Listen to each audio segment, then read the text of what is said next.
Rezamos. Para allá está la cruz, así que Padre, el Hijo y el Espíritu Santo, amén. Dios te salve María, llena eres de gracia, el Señor es contigo, bendita tú eres entre todas las mujeres, y bendito es el fruto de tu vientre Jesús. Santa María, Madre de Dios, ruega por nosotros pecadores, ahora y en la hora de nuestra muerte. Amén. Nuestra Señora de Fátima, Ruega por nosotros. en nombre del Padre, del Hijo y del Espíritu Santo, amén. Tomen asiento.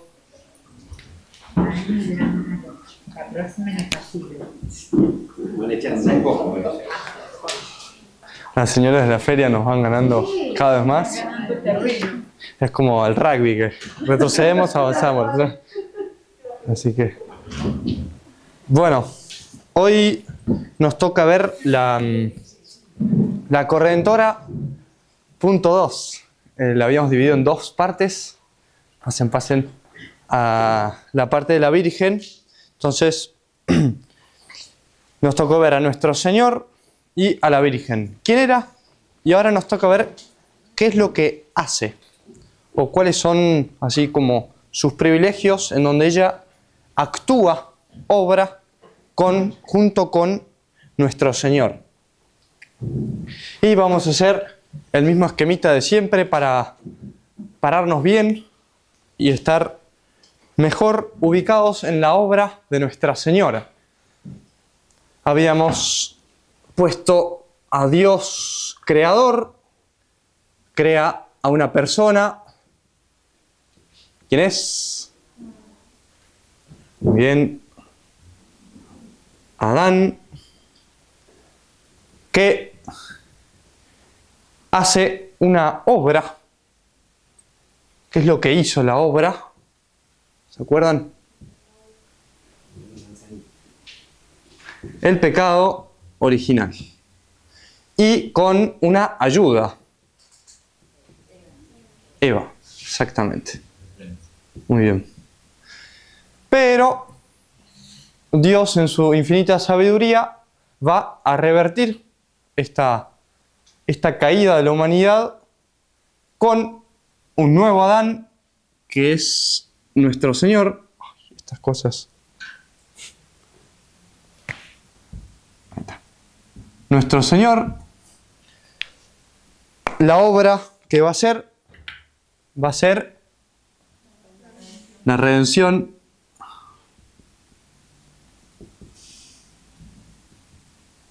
y con la ayuda de María Santísima.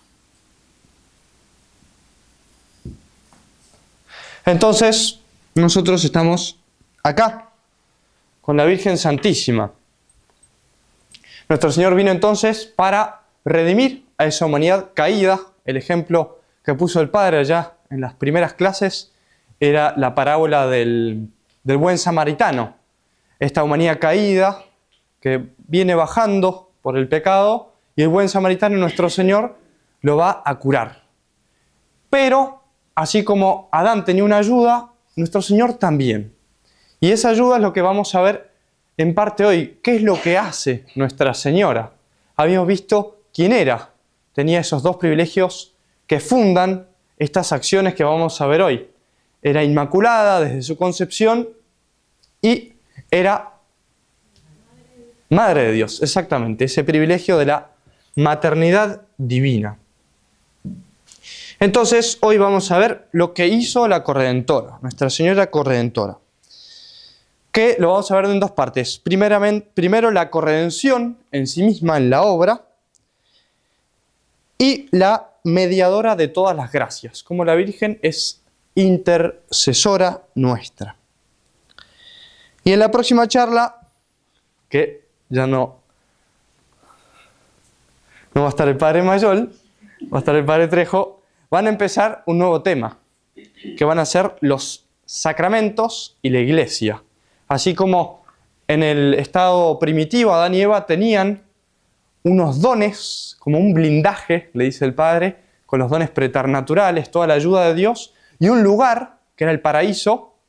También en el plan nuevo de Dios, nuevo entre comillas, va a haber una ayuda, un blindaje especial que van a ser los sacramentos. Gracias a los sacramentos vamos a poder obrar con mayor facilidad para nuestro fin.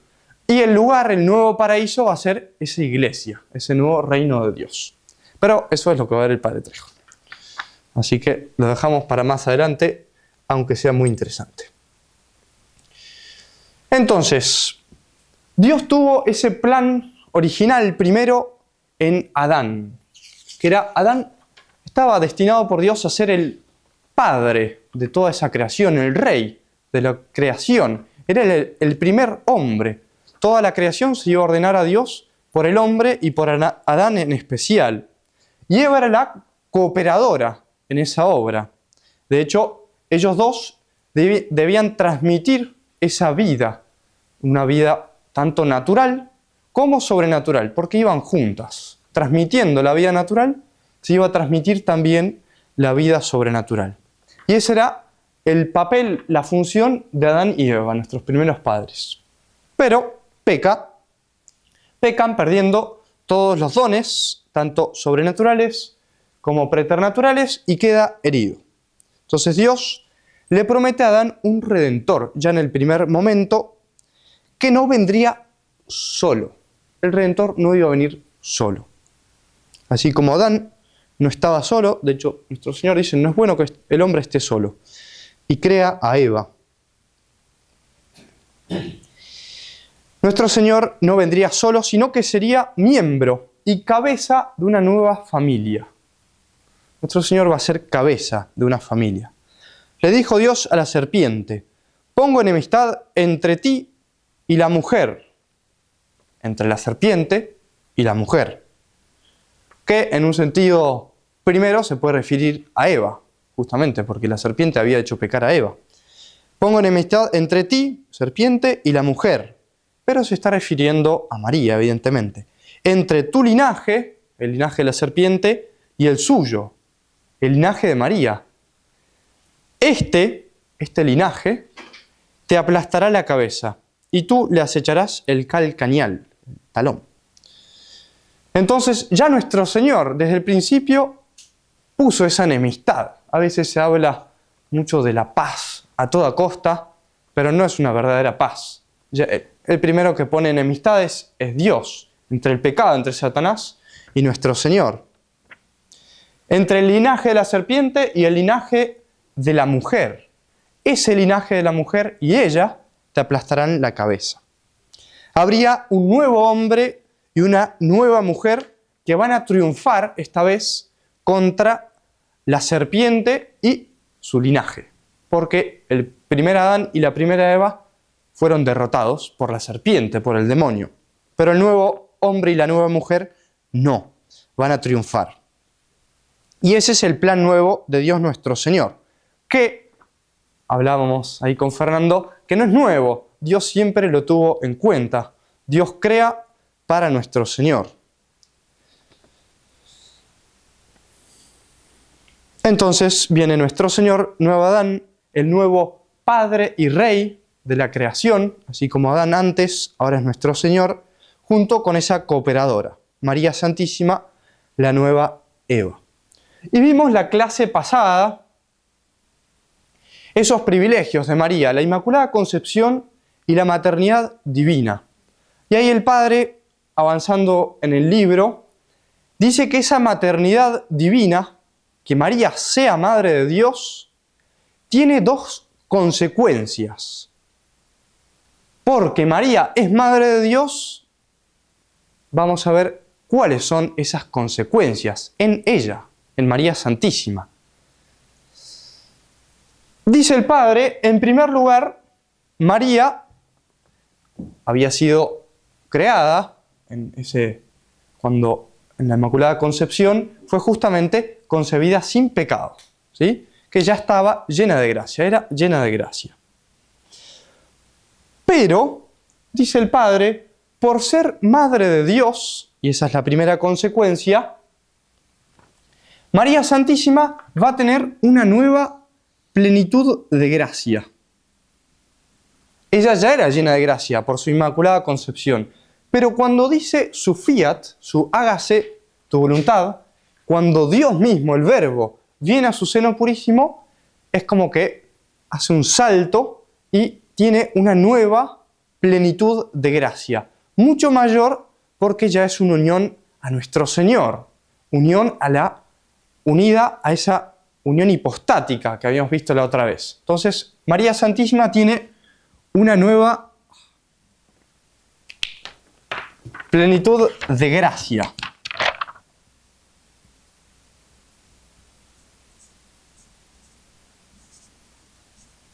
Por aceptar y por ser Madre de Dios.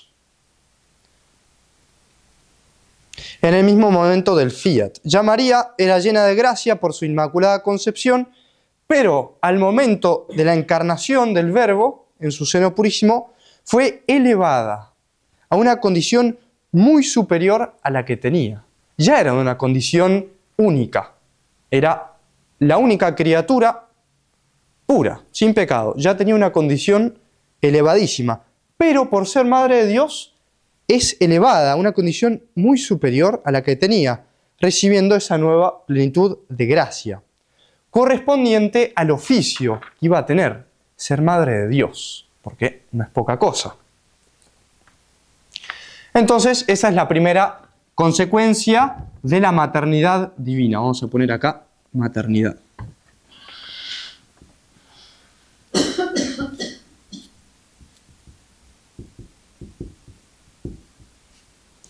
Primera consecuencia, nueva, esa palabra es importante, plenitud de gracia.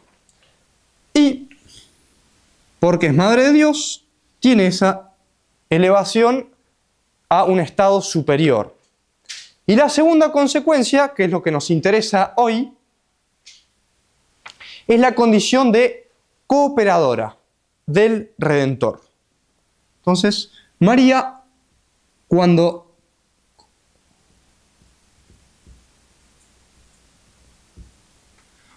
pronuncia ese fiat, ese consentimiento a esa obra de la redención, es elevada a una nueva plenitud de gracia y, segunda consecuencia, es unida a nuestro Señor en su obra, cooperadora. Va a ayudar a nuestro Señor en esa obra redentora. Es decir, esa cooperación va a ser doble. Muchas flechitas.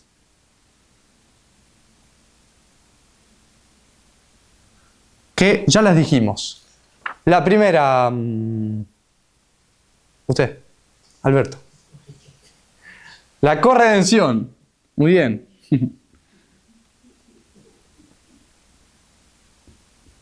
La primera obra de cooperación a nuestro Señor, a esa obra de la maternidad divina, va a ser corredentora. Nuestra Señora va a ser la corredentora. No la redentora, va a ser nuestro Señor el Redentor, sino corredentora o cooperadora. Y esa segunda obra de cooperación, además de la corredención, ¿cuál es? La dije. Mediadora, exactamente. Muy bien.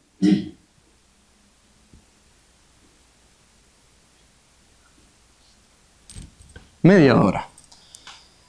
Entonces, lo que dice el Padre, que es lo que nos tenemos que quedar, que esta doble gracia, de corredención y de que es mediadora, es una consecuencia de la maternidad divina.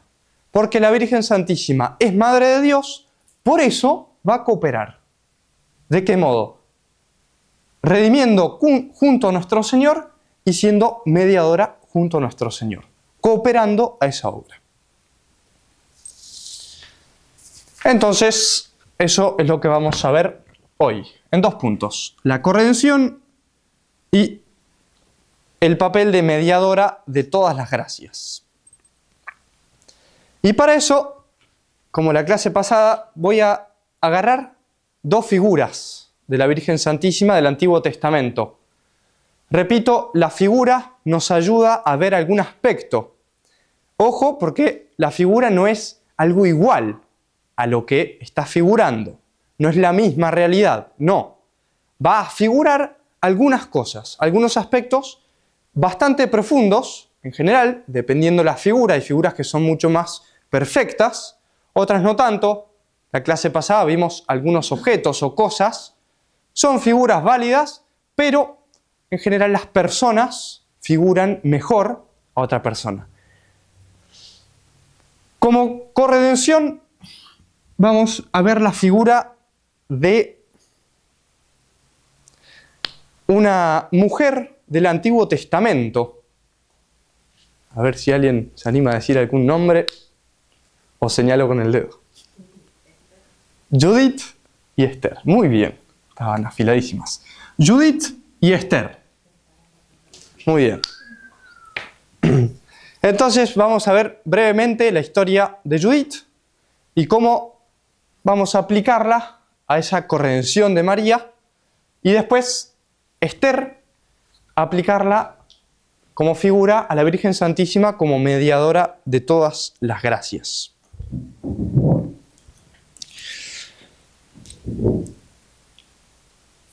Judith,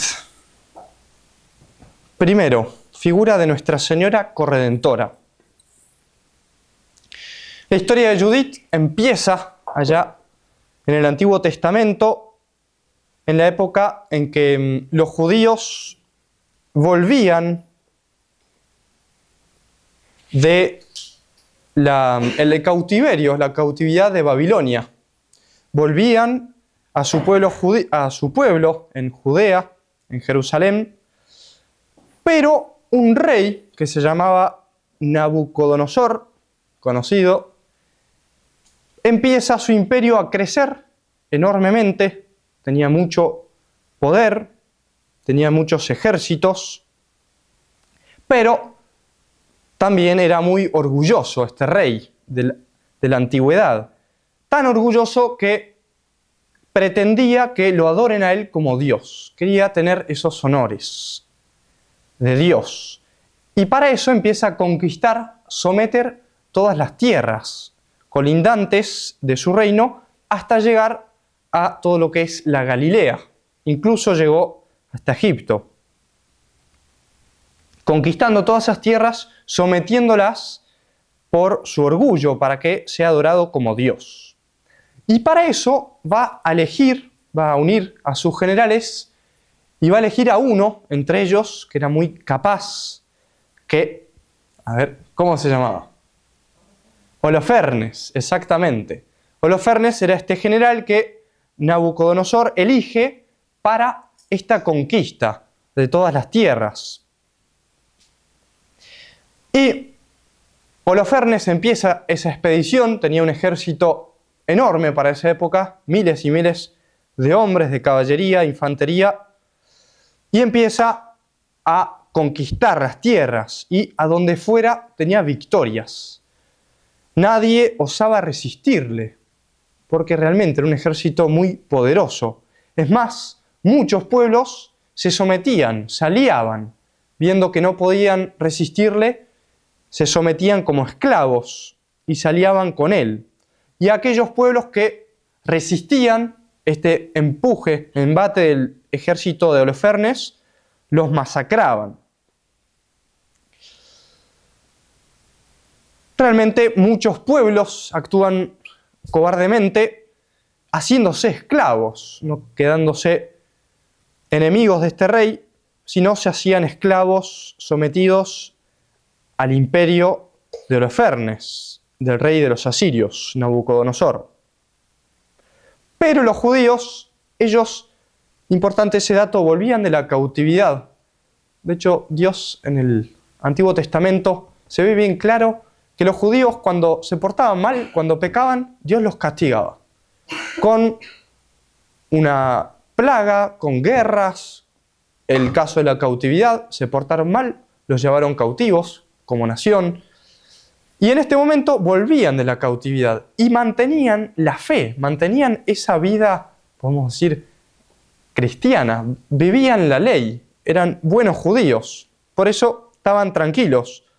Y por ese motivo deciden enfrentar a estos enemigos, porque si se hubieran portado mal, ellos iban a saber que no les iba a ir bien en la guerra. Así que se preparan para la guerra, porque justamente se estaban portando bien con Dios, estaban cumpliendo la ley. Y Holofernes se asombra por este pueblo pequeño, no era un gran imperio, que osa resistir ese gran ataque. Y las tierras colindantes, como están sometidas, empieza a preguntar, ¿quién es este pueblo que osa resistir a mi poder? Era también muy orgulloso y pecador Holofernes, vamos a decir después, es figura del demonio.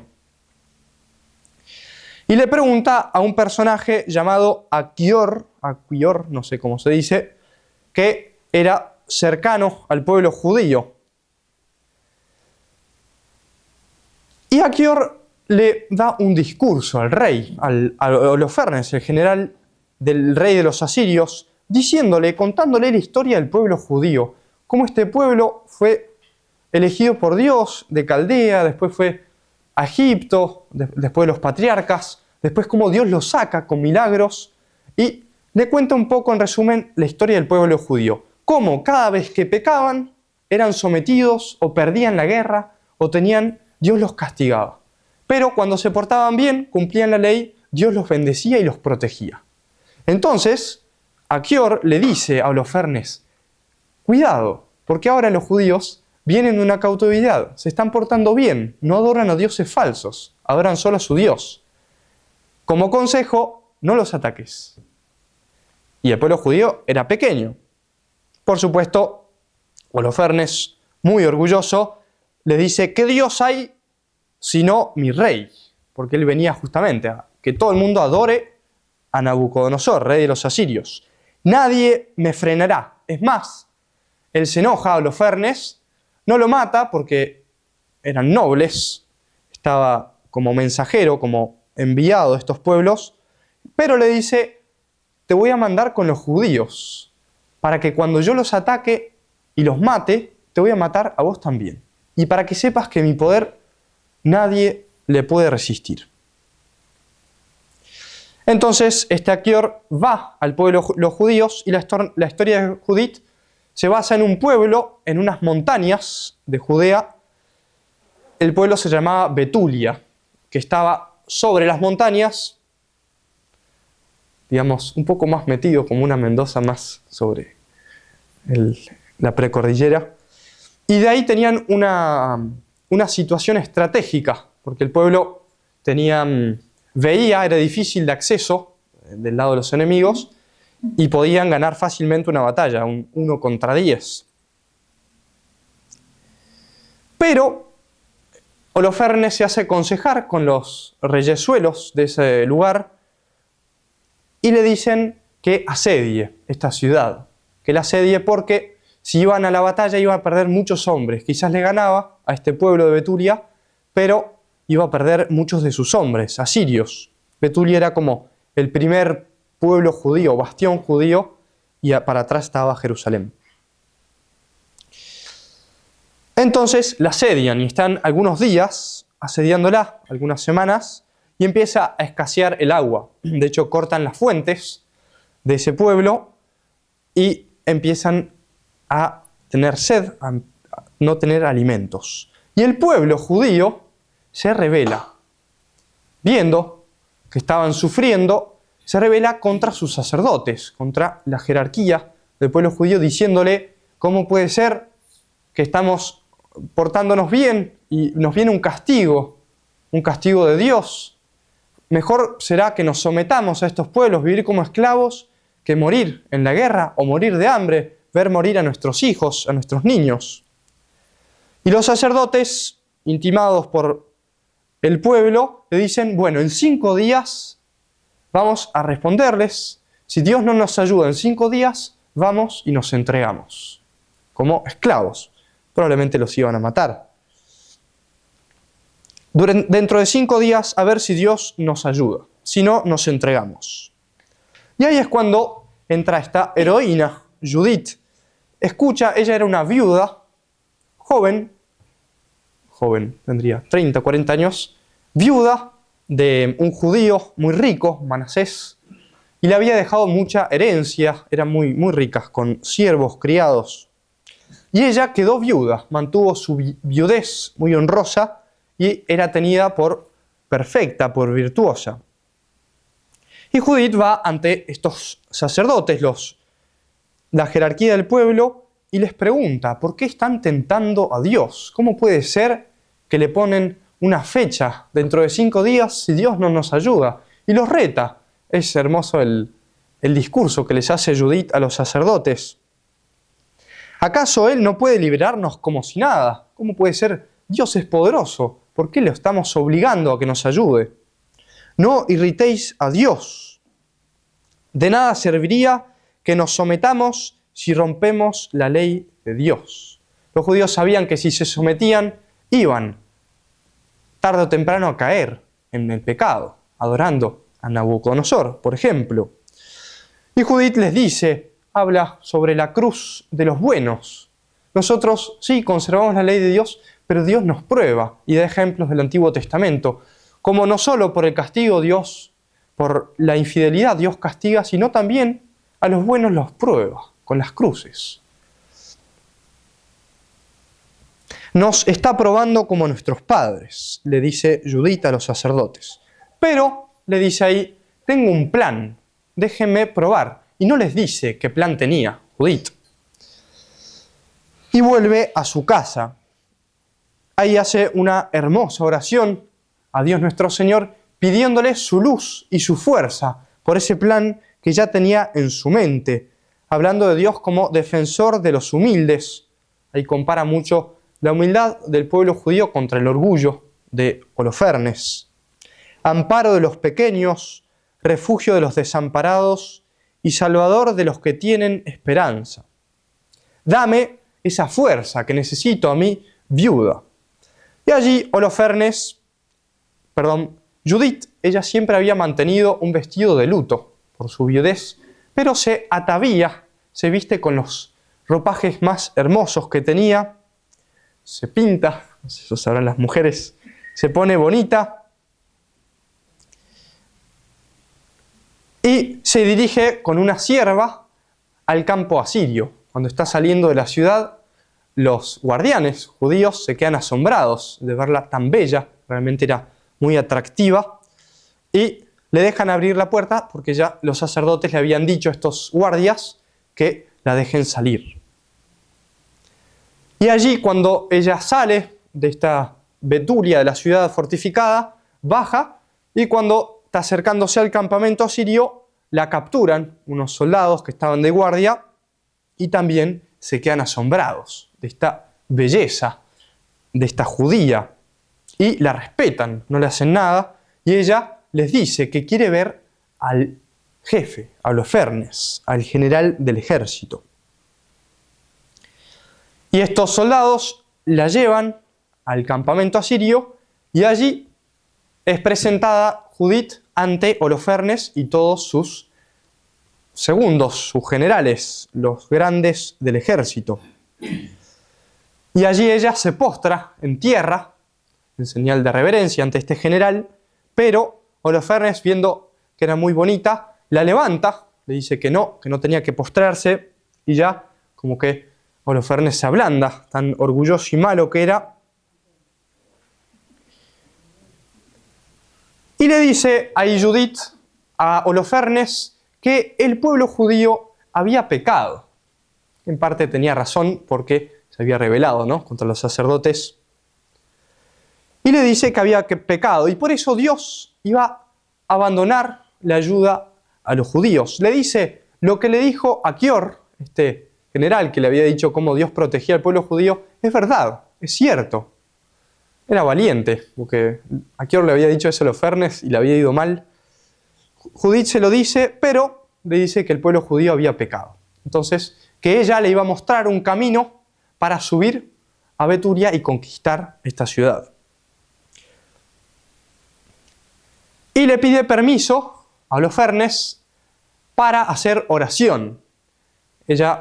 Holofernes le dice que iba a estar en unas tiendas que tenía sus vajillas, tenía un gran lugar donde preparaba sus banquetes. Holofernes le dice que iba a estar ahí, pero le pide permiso para ir a hacer oración fuera del campamento a su Dios. Y ahí Holofernes dice que sí. Antes decía que no había Dios fuera de Nabucodonosor, y acá ya cede un poco diciéndole que le daba permiso. Y así durante 3 días, Judith todas las tardes, toda la noche, se iba fuera del campamento asirio y rezaba y se purificaba, porque para los judíos estar con gentiles era algo impuro. Entonces iba, se purificaba y al día siguiente volvía. Y Holofernes, en ese momento, le dice a uno de sus generales que le diga a Judith que le invita a un festín, a un banquete con sus generales, diciendo que ya Judith se iba a ir, porque era por un tiempo nomás, iba a estar. ¿Cómo puede ser que una judía se vaya de este campamento?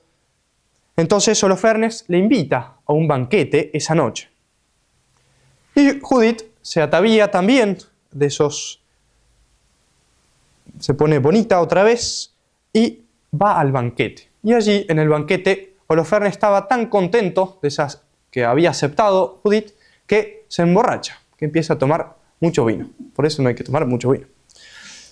Y finalmente le dice antes Holofernes a sus generales que lo dejen solo a él con Judith.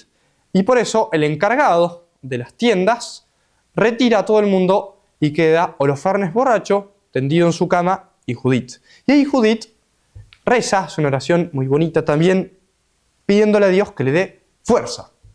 Y agarra un alfanje que estaba colgado de la cama de Holofernes. Y cuando está por levantar el alfanje, ¿se despierta Holofernes? No.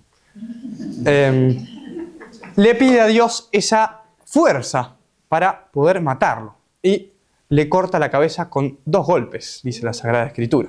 Creo que de uno no era tan fuerte, pero con 2 golpes, por supuesto que no.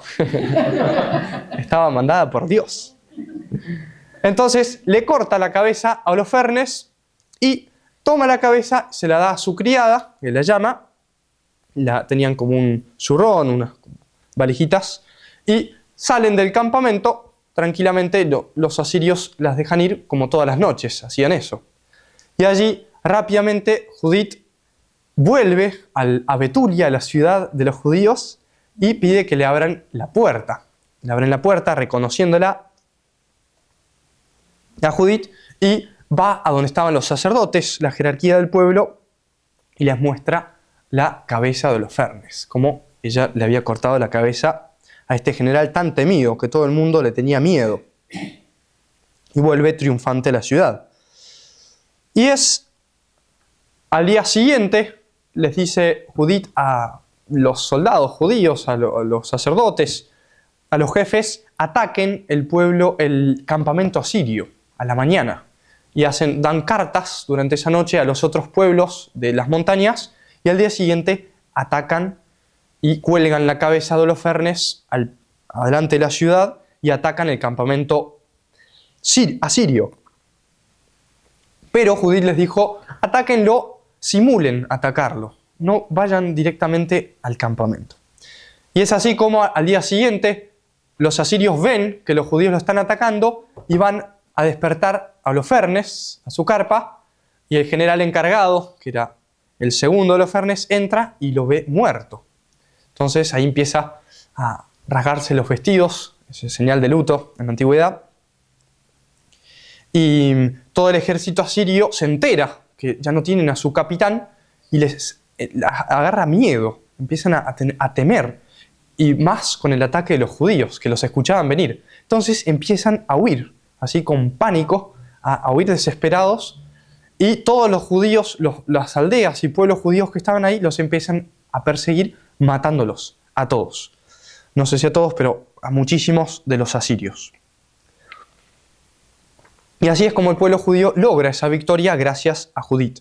Y los sacerdotes le dicen una frase muy linda: bendita tú, hija del Altísimo, de Dios Altísimo, sobre todas las mujeres de la tierra.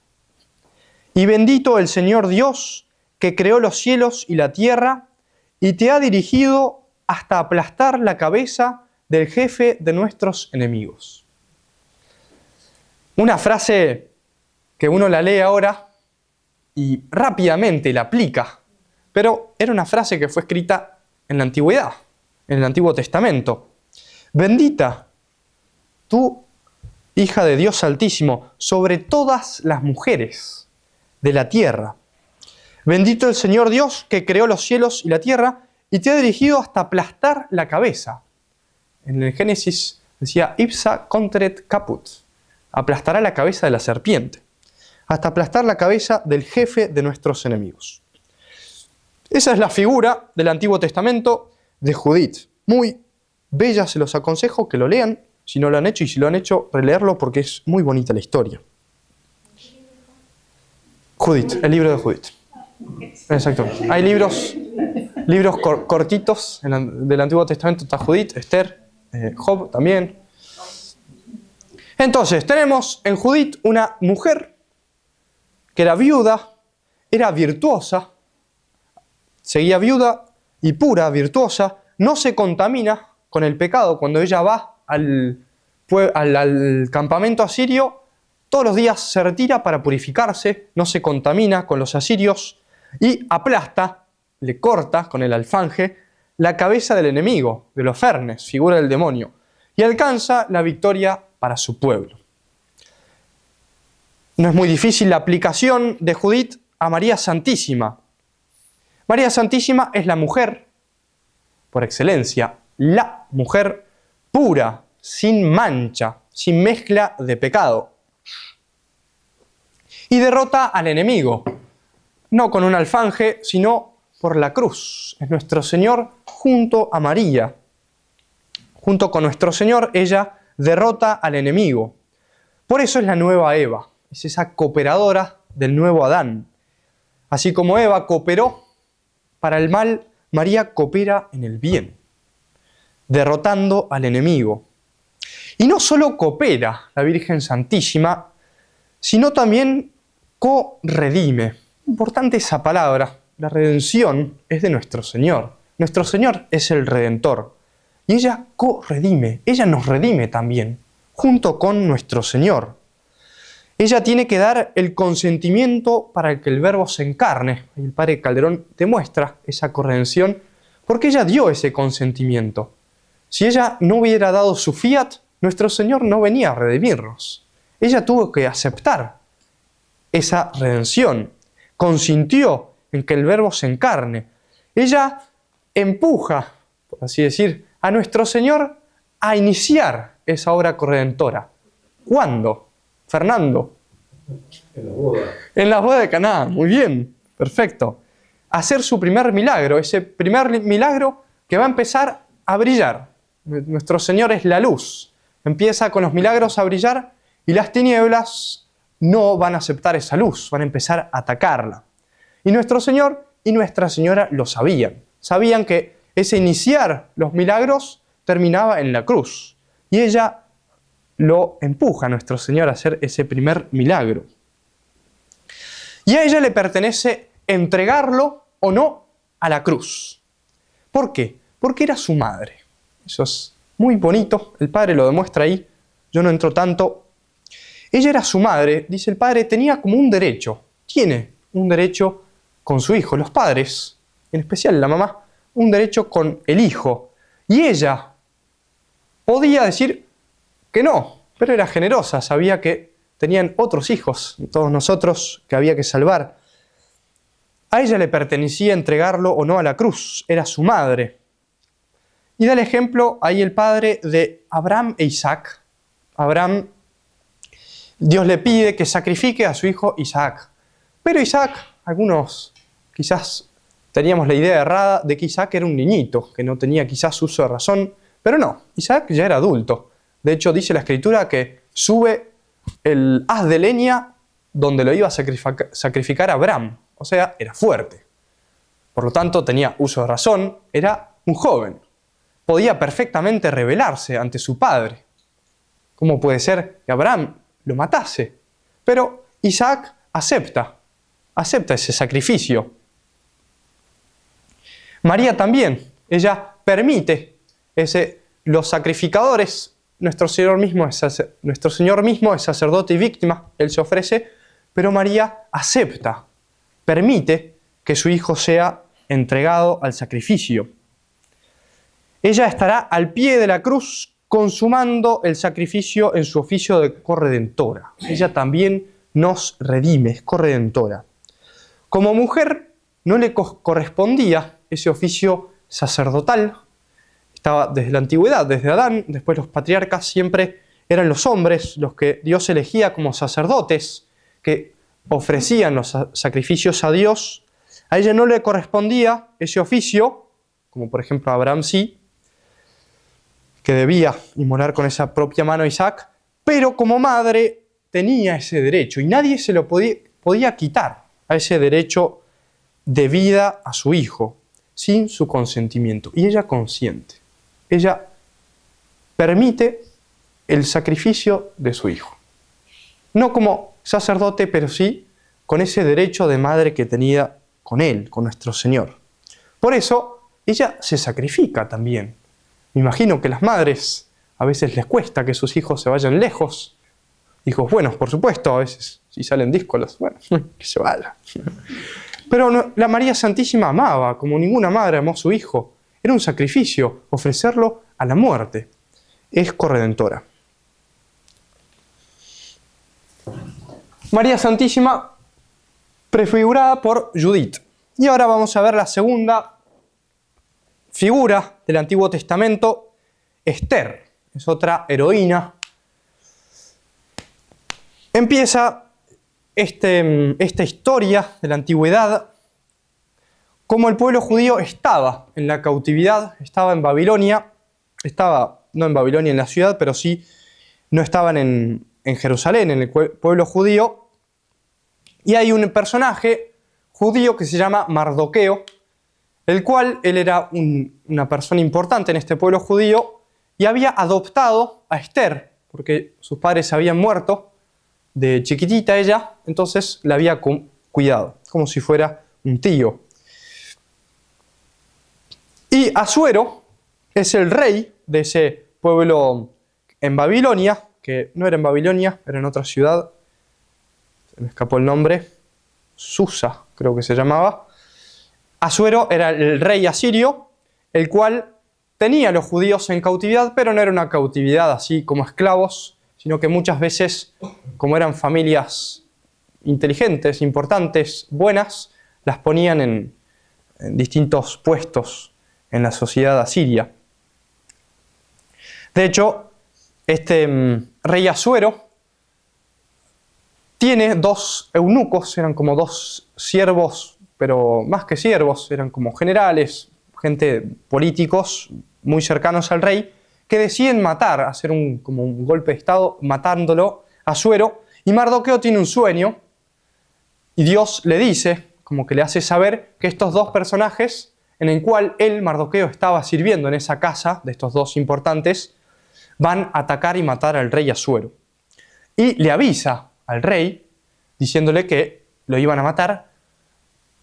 Entonces se da cuenta al rey Asuero y los manda a matar a estos dos reyesuelos políticos antes de que hagan ese golpe de estado. Y Mardoqueo queda ahí, sin ser premiado. Banquete en ese momento da un banquete, dije. Perdón.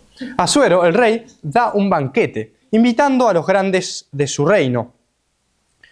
Y allí, en medio de la alegría, quizás había algunas copas de más, llama a la reina. La reina se llamaba Vasti, la reina de este rey Asuero, y la reina no quiere ir. Ahí es interesante como la reina no se revela, pero no quiere aceptar ese pedido del rey.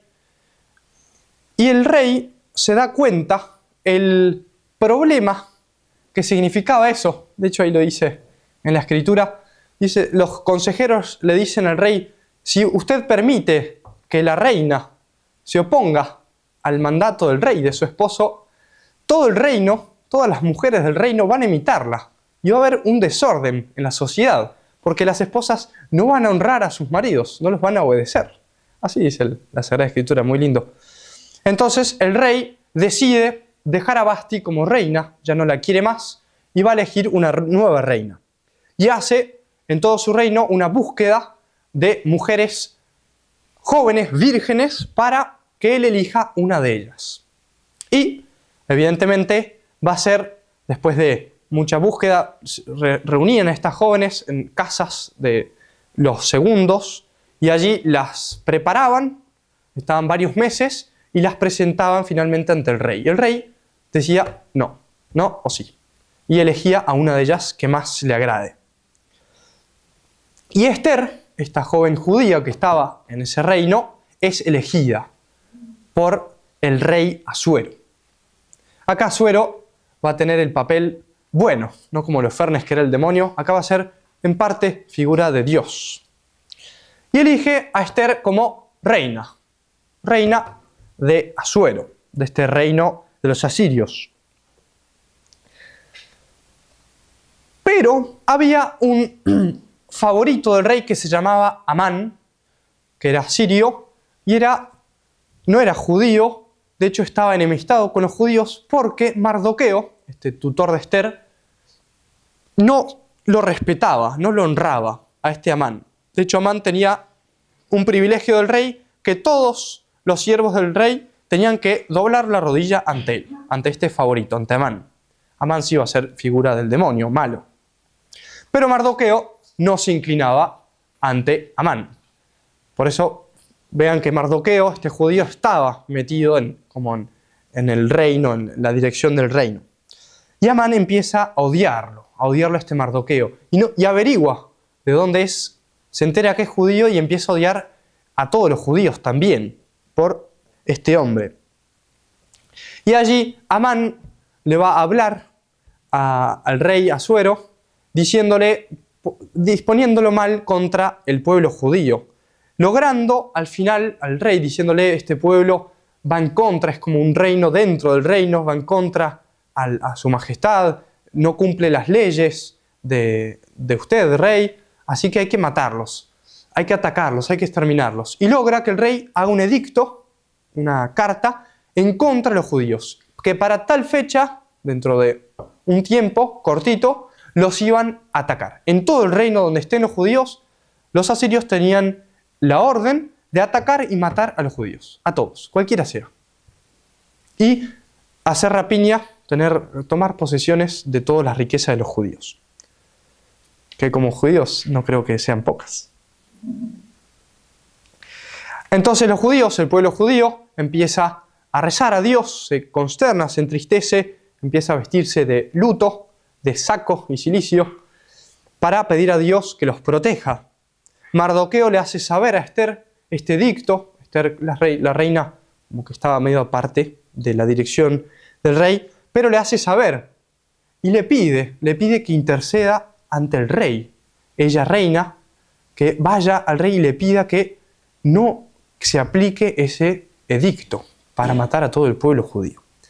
Pero había una ley en esa época que el rey, si no llamaba a un súbdito, los súbditos no podían entrar en su sala. Si alguien osaba entrar, era reo de muerte. Nadie podía entrar, ni siquiera la reina. Y Esther le dice a Mardoqueo: pero si voy a morir, porque la ley es clara, el que entra sin ser llamado por el rey debe morir. Y Mardoqueo le dice: bueno, rezá a Dios, pedile, todo el pueblo, todos nosotros vamos a estar rezando por vos, pero intentar al menos pedir ese salvoconducto, esa clemencia al rey Asuero. Y allí es cuando Esther entra a la sala. Esther era inteligente, fue con dos siervas, también está antes 2 días rezando y se pone bonita, se emperifolla, y entra a la sala del rey, pero con mucho miedo.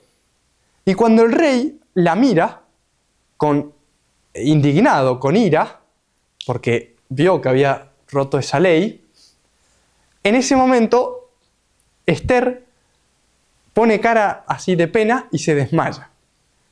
Como mujer quizás tenía medio entrenado eso, pero el hecho es que se desmaya en los brazos de la sierva, que la estaba acompañando, evidentemente.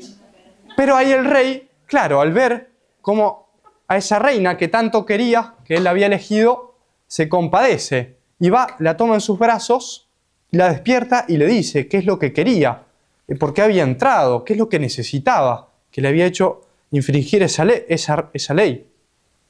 Entonces Esther se despierta y le pide clemencia y se vuelve a desmayar. Y el rey, preocupado, ya claro, intentando, ya apenado, porque capaz se sentía mal, de hecho la acuesta, le empieza a cuidar, pero toma su cetro de oro y la pone sobre su cabeza. Era señal de clemencia al que entrara a la sala. De hecho, la ley decía, aquel que entre y el rey le ponga el cetro sobre su cabeza, está perdonado de la pena de muerte. Entonces, el rey hace ese gesto, ahí ya no se vuelve a desmayar, Esther, y le pide, no le pide inmediatamente lo que quería, sino que le dice que lo quería invitar a un festín para pedirle algo. Entonces el rey, por supuesto, le dice que sí. Y le pide también que vaya a ese festín Amán. ¿Quién era Amán?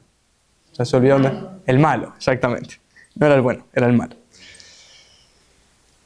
Bueno, ahí el rey una noche no puede... Le dice que sí para 2 o 3 días más adelante, la reina, ¿no? Uno de esos, al día siguiente, el rey no se puede dormir, le costaba conciliar el sueño, y se pone a leer crónicas del reino. Y en una de esas lee que en un momento le habían salvado la vida a él, un personaje de su reino, que se llamaba Mardoqueo. Le habían salvado la vida, le había denunciado que 2 personajes lo querían matar, y pregunta si le habían premiado. Y nadie lo había premiado. Él se ve que se olvidó de premiarlo. Entonces, entra en ese momento Amán, indignado con Mardoqueo, el malo, que quiere matar, ya estaba como enceguecido, y viene para pedirle al rey darle muerte a Amán. A Mardoqueo. Bien, a ver si estaban atentos. Y el rey le pregunta a Amán, Amán, así, qué bueno que llegaste, tomemos unos mates. ¿Cómo dirías vos honrar a alguien que el rey quiere honrar? ¿Qué es lo que hay que hacerle? Y Amán, en su orgullo, pensó que hablaban de él. Entonces le dice, rey, tiene que este hombre ser subido en el caballo del rey, con una corona real, y el hombre más alto, el súbdito, el general más alto del rey, tiene que llevar las riendas por toda la ciudad diciendo, este hombre el rey lo quiso honrar. Entonces el rey Asuero le dice, qué bueno, haz eso con Mardoqueo. Entonces Amán, con ira, pero lo tiene que hacer, si no lo mataban evidentemente, lleva a Mardoqueo honrándolo, diciendo que todos lo honraran por toda la ciudad. Y finalmente viene el festín, que la reina Esther había invitado a Asuero y a Amán. Y para hacerlo corto, llegan al festín y allí la reina le pide clemencia, se larga a llorar y le pide clemencia para ella. El rey, por supuesto que sí. ¿Pero por qué? Porque hay un edicto que se va a hacer dentro de pocos días, que van a matar a todo mi pueblo, dice ella, a todos los judíos, y yo soy judía. Entonces, en ese momento Amán, que estaba presente, le entra mucho miedo, porque él había sido el que aconsejó ese edicto, y el rey Asuero, por supuesto, dice, ¿quién fue el que quiso atentar contra usted, contra la reina, contra su pueblo? Amán. Entonces el rey se enoja y se retira a los jardines de la ira para aplacarse, y cuando vuelve, Amán se había arrojado hacia a los pies, Esther estaba como en una cama, se había arrojado a los pies de Esther pidiéndole clemencia. Y cuando el rey vuelve, se enoja más, porque ve que Amán estaba como forzando a Esther, como haciéndole... Entonces se indigna y lo manda a matar a Amán. Y lo llevan a la muerte. Y por supuesto ese edicto no lo revoca, pues no se podían revocar, sino que da otro edicto diciendo que los judíos se podían defender, que no podían atacar, no podían robarle las riquezas a los judíos, porque había varios que querían atacar a los judíos. Bueno, y ahí, que ya no nos interesa tanto, hay una guerra entre los judíos y los asirios, porque se odiaban, era un pueblo cautivo, pero los judíos ganan y respetan las riquezas de los asirios, no roban todo el botín de guerra, y para celebrar esa victoria hacen una fiesta, la fiesta de los Purim, y queda ahí para el pueblo judío. Bien, ahí termina la historia de Esther y vamos a aplicarla a Nuestra Señora.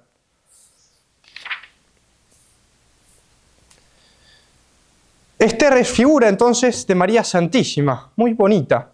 Como ella, Dios la elige. Así como el rey Asuero eligió a Esther por su belleza, también Dios elige a María por su belleza. Dios mismo la prepara bella, la prepara pura, pero la elige. Es como la reina, es la reina. La elige por sus cualidades, por su belleza, por su pureza, sin nada de pecado, entre todas las demás mujeres. Así como el rey Asuero eligió una nomás entre todas las judías y asirias, Dios elige a una entre todas las mujeres, a María Santísima, por su pureza. El mandato del rey, este edicto de muerte, era para todo el pueblo judío. El castigo del pecado era para toda la humanidad. La muerte, el sufrimiento, era para todos. El edicto era para todo el pueblo. Nadie se salvaba de esa condena, de ese castigo. Pero ella intercede. María Santísima es esa única que intercede ante Dios, ante nuestro Rey Dios, por su pueblo, por sus hijos, por todos nosotros. Solo a ella el rey le dijo: no morirás, que mi mandato es para el común de las gentes. Asuero le dijo a Esther eso: no morirás, le pone el cetro, mi mandato es para el resto, para ti no, sos la única. Dios, lo mismo, a María Santísima le dice: ese mandato no es para ti, sos la única entre todos, pura, preservada, sin mancha, el castigo, la muerte no será para ti. No morirás, que mi mandato es para el común de las gentes. Solo a ella la toca con su cetro. Ella es la única excepción. Cual sea tu pedido, Esther, te será concedido, aunque sea la mitad de mi reino, le dice Asuero. Y ella, ¿qué pide? Pide a nuestro Señor, María Santísima, pide que venga el Redentor. Y ese pedido Dios no lo niega, lo da. Habíamos dicho antes, toda la antigüedad pidió a nuestro Señor, María lo pidió y vino. Es esa potencia suplicante, María Santísima intercede. Todo lo que le pide a Dios, Dios se lo concede a ella. Nuestra Señora entonces es corredentora junto al Redentor y fue también necesariamente mediadora de todas las gracias, junto al único mediador entre Dios y los hombres, Cristo Jesús, como dice San Pablo. El único mediador es Cristo, pero ella fue mediadora junto a nuestro Señor. Porque nadie puede entrar dentro del ámbito de la salvación sin asociarse al consentimiento materno de la Santísima Virgen, a su fiat. Entonces, nadie se salva, nadie entra en ese ámbito de la redención sin unirse a la Virgen, sin dar su consentimiento junto al consentimiento de Nuestra Señora. Nosotros debemos querer que Dios nos salve. A veces no es fácil. Tenemos que querer, dar nuestro fiat. Nada hará Dios en mí si no digo como ella: hágase en mí según tu palabra. Tenemos que asociarnos a ese fiat de María. Nadie puede ser redimido sin pertenecer a Jesucristo, como el miembro a su cabeza. Nosotros pertenecemos a ese cuerpo de nuestro Señor. Y la madre no es solo madre de la cabeza de nuestro Señor, sino de todos sus miembros. Para pertenecer a Cristo, somos, por lo tanto, hijos de María. Ella es madre de la cabeza y de los miembros, de todo ese cuerpo místico. Por eso esa unión con María. Gozosísima, dice el Padre, dio a luz en Belén a la cabeza del cuerpo místico y dolorosísima terminó de dar a luz al cuerpo en el Calvario. Ella dio a luz con gozo a nuestro Señor la cabeza de ese cuerpo místico y con dolores de parto da a luz a ese cuerpo místico en el Calvario. Es ahí donde nuestro Señor, desde la cruz, formaliza esa maternidad de María con nosotros, no ya solo con nuestro Señor, sino todo el cuerpo místico. Mujer, ahí tienes a tu hijo, le dice a María. Luego dice al discípulo, ahí tienes a tu madre. Es ella madre de nuestro Señor y por lo tanto madre nuestra. Por eso es mediadora, por eso es corredentora. Redime a los hijos, nosotros junto a nuestro Señor. Una frase que me gustó mucho del Padre: el corazón inmaculado de María es el ámbito de la redención. ¿Dónde vamos a ser redimidos? En el corazón inmaculado de María. Unidos a ese consentimiento, ese fiat, ese stabat, después en la cruz, en nuestras cruces. Aceptar, unirse a ese consentimiento de María. El corazón inmaculado de María es el ámbito de la redención. Es el templo de la Nueva Jerusalén, único donde puede hallarse al Redentor. ¿Dónde hallamos a nuestro Señor? En María, en ese templo nuevo, ese templo de Jerusalén, ¿se acuerdan? Ese corazón inmaculado. Ella es madre de la Iglesia y en cierta manera se identifica con la Iglesia. Por eso, fuera de ella no hay salvación. Hay un famoso adagio, una frase: extra ecclesiam nulla salus. Fuera de la Iglesia no hay salvación. Extra Mariam nulla salus. Fuera de María no hay salvación. Es en ella, en su corazón, donde vamos a unirnos a esa redención, donde vamos a dejarnos redimir por nuestro Señor. Por eso no hay gracia que pueda pasar de Jesucristo a los hombres que no lo haga por su mediación materna.